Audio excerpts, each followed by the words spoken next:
All right. Yo, how's it going? It's my first time doing an Insta Live, so bear with me here. But I think I've got everything set up right. And today we're going to be breaking down my most recent design video I did in collaboration with Thomas Blanchard, uh, a French experimental filmmaker who just makes these crazy, like explosive scapes out of only uh, chemistry, basically. So it was a really, really fun design to approach. It took a while to kind of find that right sound, but feel free. I've got the chat pulled up here on the left, so feel free to ask any questions as I go along here, and I'll do my best to answer them. Um, and let me know how everything's coming through. Uh, but I'm gonna play it through a couple times, allow people to join, and then yeah, again, if you have any questions, just ask as I break this down.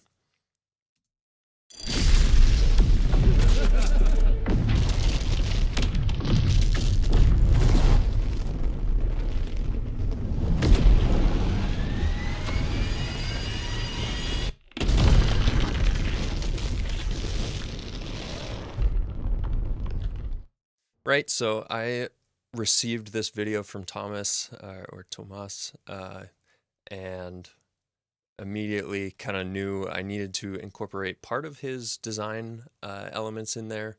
If you've watched a lot of Thomas's stuff, he has these like really mid-rangey kind of morphy sounds, and I didn't want to stray too far away from that. So I started off by designing these morphing kind of cavitation is the word I always go back to. Um, that sound like this. Here, I can turn them up too. I've got them pretty quiet in the mix, but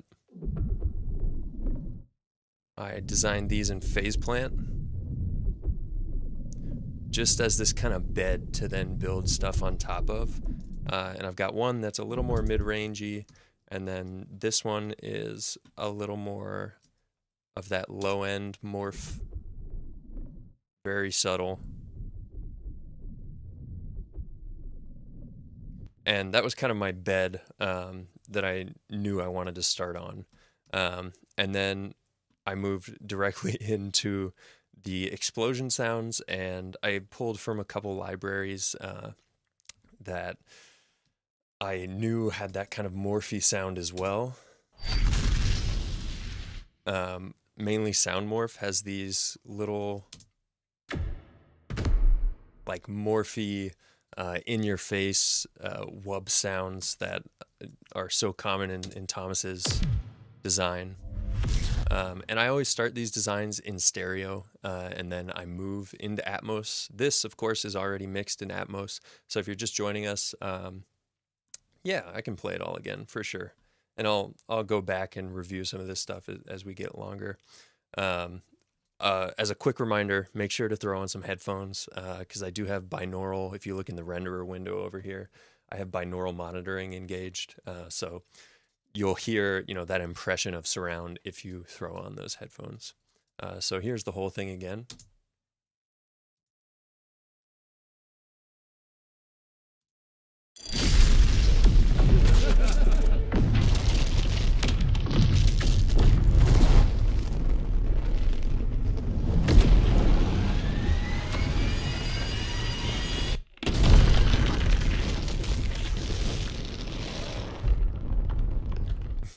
So I know I've said it before, but Thomas's stuff is just so dynamic. It is almost hard to believe that he does this all, with chemistry and some pretty good editing.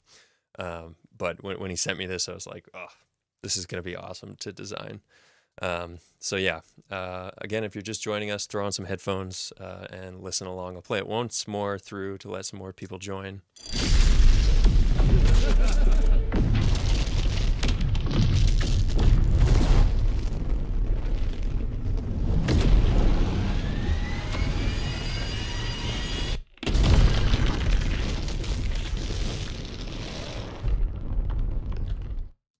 Yeah.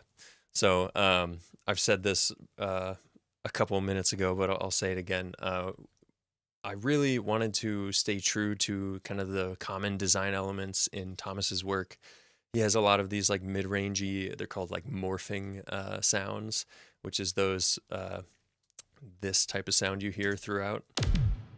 So I made sure after I designed a couple layers of that in Phase Plant, I think I started. Oh, sorry about that. If I just destroyed your eardrums.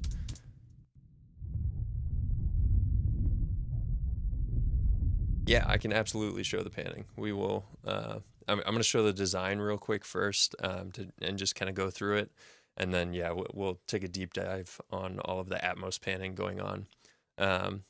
So yeah, after kind of those initial morphing sounds, then I just moved into other like common design elements in Thomas's work, which is these mid-rangey explosions. And I can also pull up my inserts and sends here so you can see all of that and what's going on. So yeah, sounds like Matter Mayhem from Soundmorph, which I love because it's like these mid-rangey kind of cavitation sounds. And I just started layering those common design elements. Right? Mid-rangey wubs,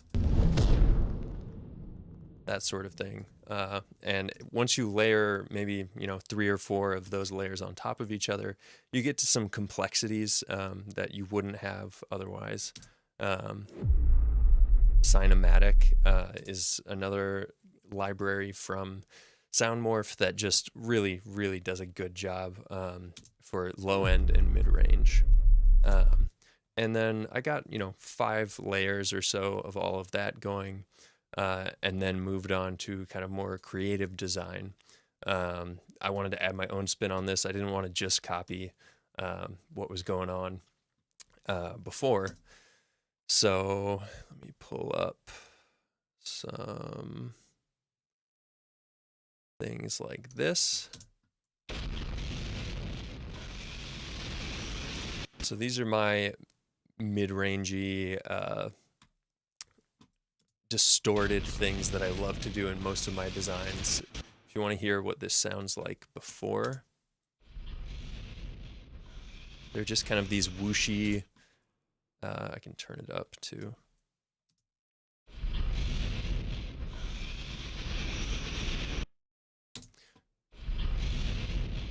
That's before, and then we have a Devil Lock Deluxe from Sound Toys, which is great for just mangling things. To add that mid-range in this beginning part here. And then I have one of my favorite plugins. Hey, how's it going? The DAW I'm using is Pro Tools, and then I use the Dolby Atmos renderer, usually integrated renderer, which is built into Pro Tools. But if I'm doing music stuff and want the Atmos panner, I will head over to the external renderer, where you just round trip to it. And we'll, in about 10 minutes, I'll start going over all the Atmos stuff, which is really what I wanted to cover in this. Answer the questions. Yeah, sorry. This is my first time doing an Insta Live, so bear with me here.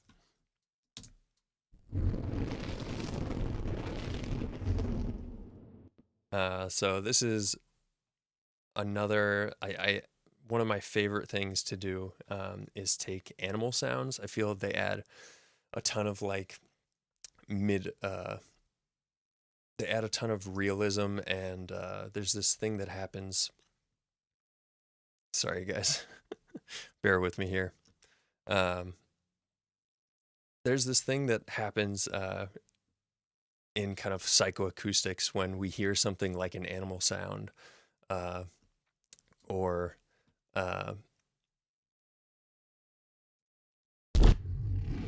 like a lion roar, right?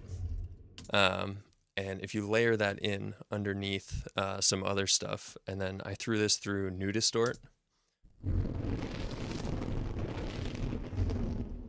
which is one of my favorite plugins right now. It just completely mangles and destroys sound, and has this really cool, it almost sounds like a short reverb kind of cavity effect. So a lot of my, yeah, no worries. So a lot of my kind of spins on these explosions are done with animal roars sent through either Nudistort from Nudist Audio. Uh, or I love Magma BB Tubes, Decapitator from uh, Sound Toys as well. But here are those kind of mono, just start as lion roars, but if you throw it through some saturation, it just like punches you in the face, and you don't even really hear the lion roar underneath it. Right? And then if you layer that in with kind of classic, more designed effects, you get things like this.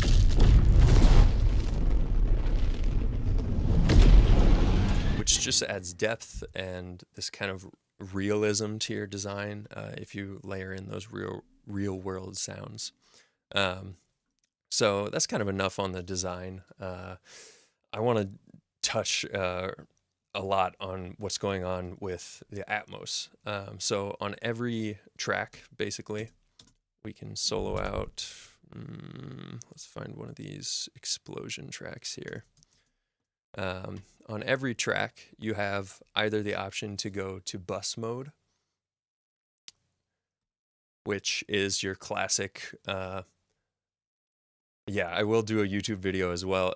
If you want these, all these VODs will be posted to YouTube. If you want to go back through and kind of see exactly what I'm doing. I'm just trying this new thing where I'm live streaming.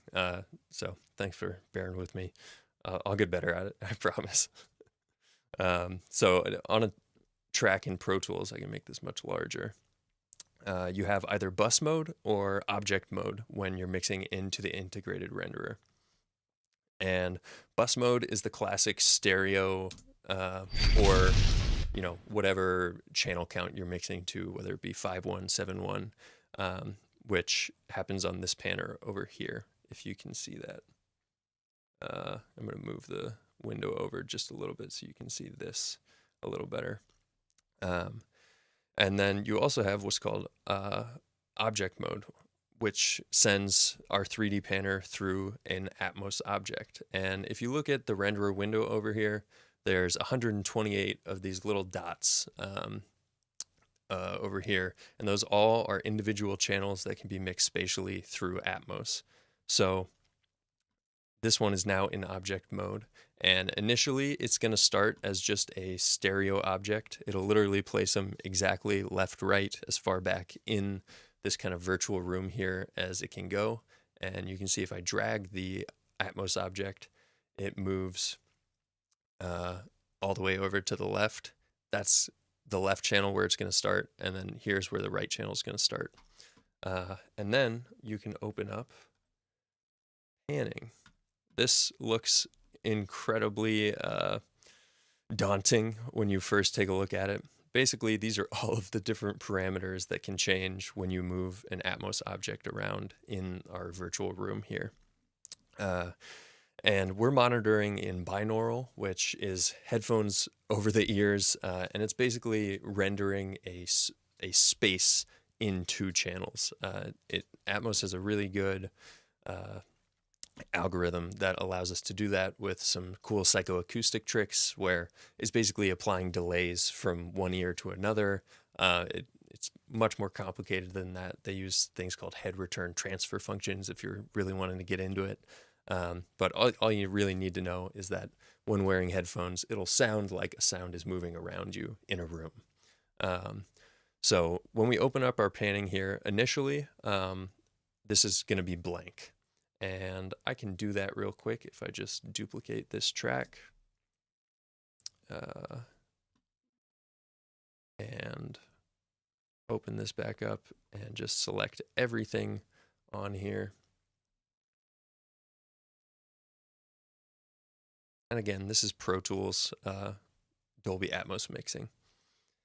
So this is what the pan lanes will look like initially. Completely clear. There's a lot of different ways to pan things around in Atmos.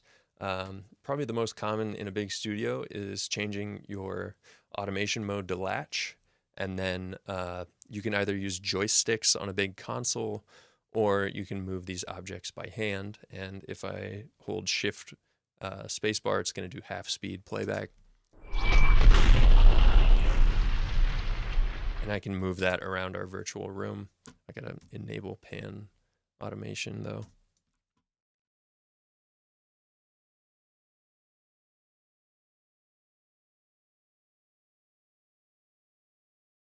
Hold up.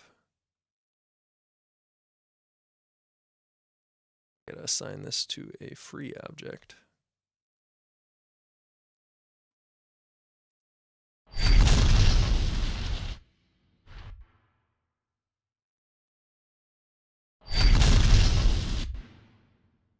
All right, here we go. So I can hit play, and as I move an object around, you'll see it creates automation in those lanes. Right now we're in latch mode, which basically the second you touch a parameter, it will start writing automation, and then we'll keep writing until you hit stop. So if we do that again and hold Shift spacebar, we can automate at half speed. Really good trick for automating in Atmos. And now you can hear it move around the room. Probably way too quick, so we can just do a movement that takes it from the back of the room up high to down low. And that's one way to automate in Atmos. In practical terms, I find this a little clunky unless you have joysticks or a way to control more than just clicking with your mouse. I end up, never really doing that because it just takes so long. But if I then go back to our track here and open it up with fresh automation lanes, I can start in a place, and then these are really good chips to know. You can hold Command Option / and it will write automation to all of the lanes. So you can put a starting point, and then we want this one to move towards the front of the room, say. So then we go to our next point where we want the movement to happen, and then Option Shift / will glide the automation to that point. And that's called keyframe automating, where you're just basically automating frame by frame. And I get pretty granular about it. And it's slow, but it gives you a ton of control over your objects. And that's how I get objects to move around so fast. A class from me. I do hope to do an Atmos class. I'm actually working on curriculum right now for an Atmos class, which will basically go over in depth everything I'm doing right now, the Atmos panning, basically everything you need to get going. As far as a sound design class, I don't have anything in the works. I'd love to do one at some point, but I'm starting with a more specialized course, and then I think I'll move outwards from there. But yeah, I'd love to do one in the future. So yeah, that's the gist on how to actually automate objects. So let's take a look at an actual object. I'm glad it makes more sense. Yeah, Atmos can be daunting at first, for sure. And now I can just hide and make that inactive. And let's go take a look at the actual automation that I did. So for stuff like this, this was an interesting one to design because it's all symmetrical, which most of the time my stuff, stuff on a film screen is never going to be symmetrical. Things are going to move around in different ways. So you have to basically automate each channel individually. But this time, our little 3D panner here has a function that mirrors action from the left to the right channel in your object, which is what's going on here. So I actually got to use that this time, which was nice. But if I open up the 3D panner, you can see, right, I'm starting here at this point, and then ending here, starting at this point, ending there, and just keyframe automating each object. Again, these things take me like anywhere from 50 to 100 hours to automate. I don't think it's super practical in like a big studio sense. You know, you're on a timeline, you gotta get things done. But for me, it allows me more granular control. So this sound here, again, one of these wubs, I'm automating it to start up high and move down low. And again, just frame by frame, pretty much automating these things to move very slightly or a whole lot. So yeah, and then I did that again. I'm kind of nuts for doing this, but I do that on every single track, pretty much. So you can see how this could take forever if I'm just sitting here frame by frame. Again, automating by hand. So yeah, I did that for every track. You might also notice that there are a bunch of these static objects around the room. That is called an object bed. In Atmos, there's objects, which is object-based audio, and then there's beds, which are channel-based audio. Channel-based audio is great for like film settings where you know you're mixing something to like 714 or 916. You know, that's 9 surround speakers, 6 overheads, and then 1 low frequency effect channel. And that's good for beds. I don't use a ton of beds for this type of thing because for headphone experiences, objects are generally better. But there is something called an object bed, which is a little hard to set up if you haven't done it before.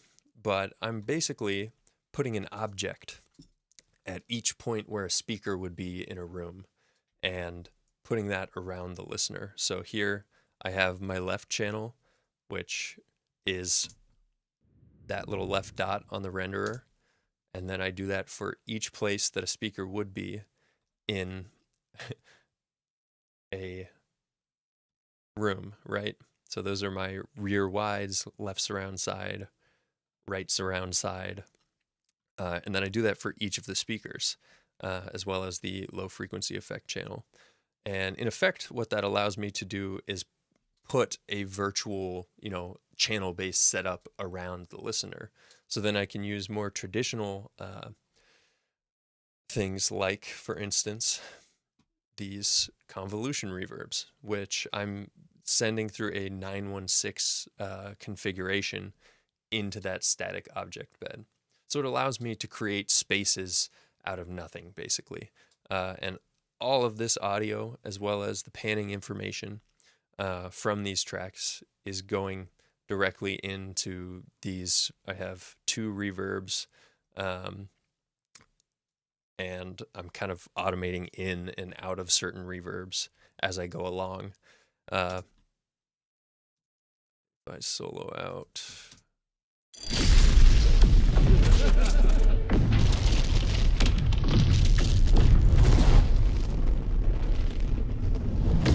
Right. So all of that panning information and everything is going directly into those surround reverbs, which then goes into the object bed and lets me put this sound in a space around the listener. And that's been one of my best little secret sauce things, is sending all of this audio through these surround reverbs and having the panning automation also do that. So I took the panning automation. There's a great little workflow in Pro Tools called follow main pan, which is this little toggle here on the 3D panner. And basically that just means this send here that I'm sending to the verb will follow the pan that I've automated on these tracks, and then send into the reverbs, which sends into object beds. And for this design specifically, I mixed into those reverbs. Usually I do them after to kind of add more depth and space, but this time I thought, why not try and mix into them and have my panning decisions be informed by that reverb? And I think it worked pretty well this time. So yeah, that's kind of why I run stuff through object beds all the time, is so I can add more depth and put the listener in a space using headphones like that. Uh, yeah, and then the other reason that objects are great for headphone experiences is because they have what are called binaural settings. And we can experiment with some of that. Take an explosion sound like this one, make it a little louder. Um, this is near setting. We can turn it to mid. And basically all this is doing is creating more delay in between our sounds, as well as giving a little more space from the listener. So I use these all the time, these little binaural settings that you can change on the track themselves in the newest version of Pro Tools. If you're just joining us, welcome. Bear with me. This is one of my first streams. If you have any questions, feel free to leave them down in the chat. I will do my best to answer them. But we are just going over a Thomas Blanchard video, my most recent design video, mixed in Atmos binaurally. So make sure you throw on some headphones. And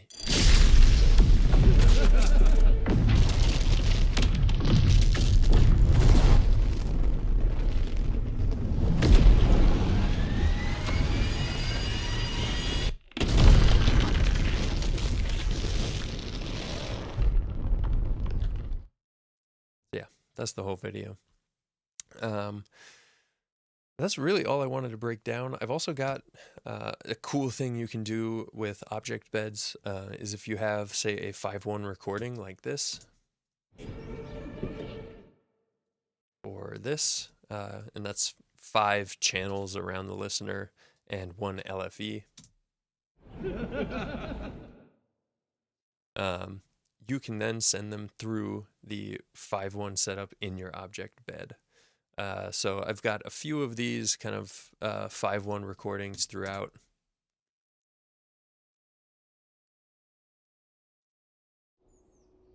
That send to the bed.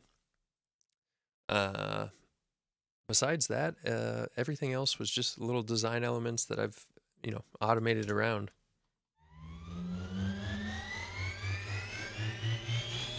That is actually a electric motor that I threw through some processing, distortion. I think I can show you the original. Yeah, it was just sent through a granular engine. And that's really the whole design. I had one more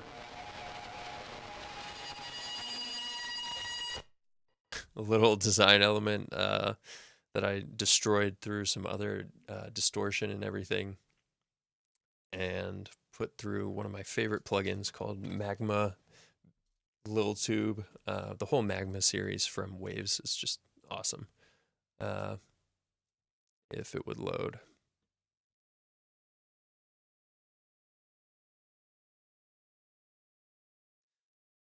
This is the problem with Waves Ultimate, is that there's so many plugins that it sometimes struggles a bit to load them quickly. Might also just be a My System thing. Yeah, so I absolutely destroyed this sample through a bunch of other stuff. And then it's just thrown through some tube distortion to get that really kind of eerie sound.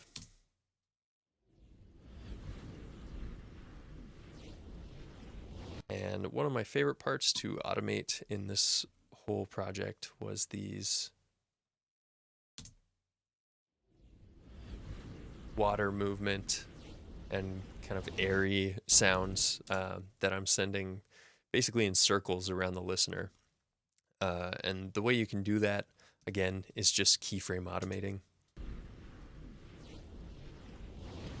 So I'm basically going, let's start it here, kind of high up in the field, left and right, and then go to the next point, add a break point, next point, add a break point, uh, next point, next point. And when you string a bunch of those together, you can then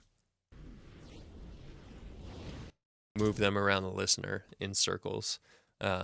With the external renderer, there's some fun ways to do that automatically with the Dolby Atmos music panner, but it's almost always synced to beats and time, so it's hard to use in a film setting. But here's another.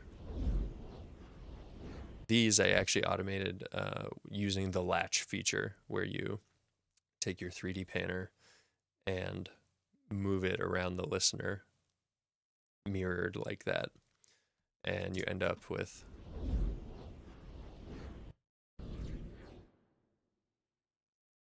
yeah. And I did that for a bunch of these kind of wet, whooshy sounds that move around the listener. So that's pretty much the whole project. Again, this whole VOD is going to be on YouTube, and thanks for kind of bearing with me as I get my sea legs with streaming and all that.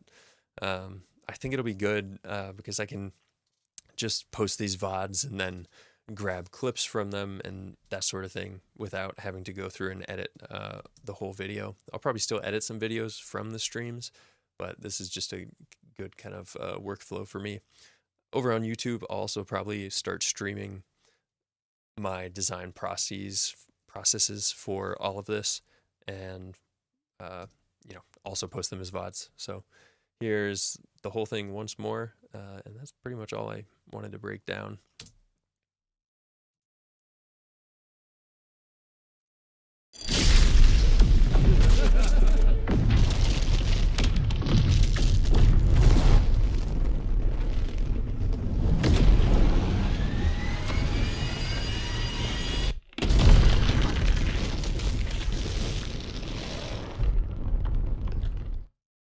Yeah, so just layering things together and painstakingly automating them. That's kind of my whole ethos around this stuff.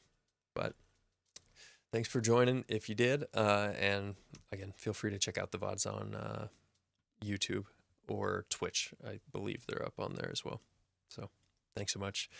And if you have any questions, please feel free to send me a message. I check my chats fairly regularly. And always happy to answer questions about sound design, kind of career things, that sort of thing, as best I can. So appreciate you joining if you did. And I'll probably stop this one here unless anyone has any more questions. Play it once through.